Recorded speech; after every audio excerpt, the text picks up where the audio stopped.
So Marie, tell us more about your book, Tending the Family Heart. Oh, it's such a big topic, but I think even though there are many chapters in the book, it can be summarized in maybe a few key points. And again, what we're trying to do in taking care of the heart part of the family, that sense of connection, that we're a unit, that we're usness, that's the ultimate goal, of course. It is to help the family feel like a family. Right. And by doing that, we're not only nurturing the adults in the family, but we're also, I call it making deposits in the emotional bank of children. That's good. When you make a lot of deposits in that emotional bank, where kids feel loved, supported, have positive self-esteem, then when the inevitable obstacles of life happen, they have those deposits to draw on, so that they can be fully functioning adults and be the kind of adults who can love and be loved themselves. Right. So tending the family heart is more than about just the family now.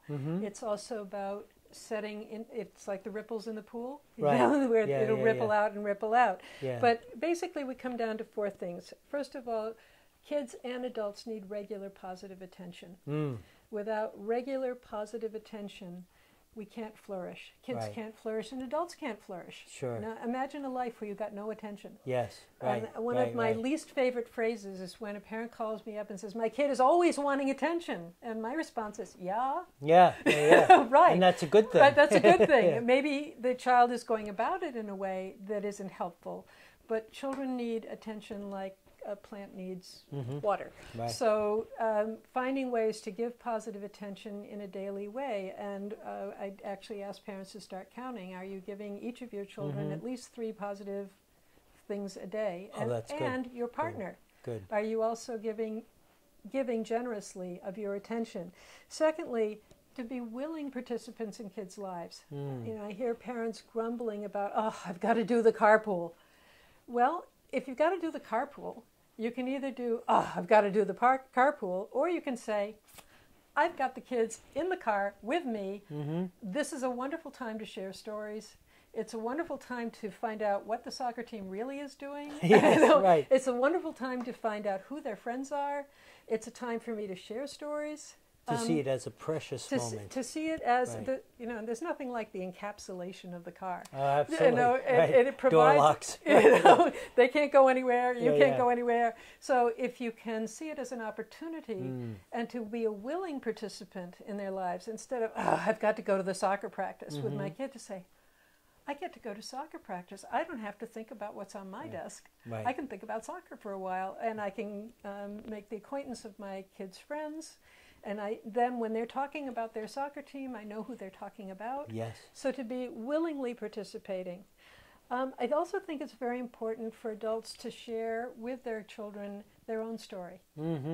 And that doesn't mean, and by the way, that includes the negatives, but it doesn't mean to take them through every horrible thing that happened in our lives, but rather to talk about, here's something that happened to me and this is what I learned. Right. You know, one story I share in the book is a man who got, with his peer group convinced him to get into a car to go for a ride, and it turned out the car was a stolen car. And so then he had to go, he was hauled off to jail with everybody else, and meanwhile he was an innocent party, but then he realized he'd been really gullible. And so he told his children this story, not because he was saying, "I once got arrested." It was more like, this is what happened to me. Open. Keep your eyes open.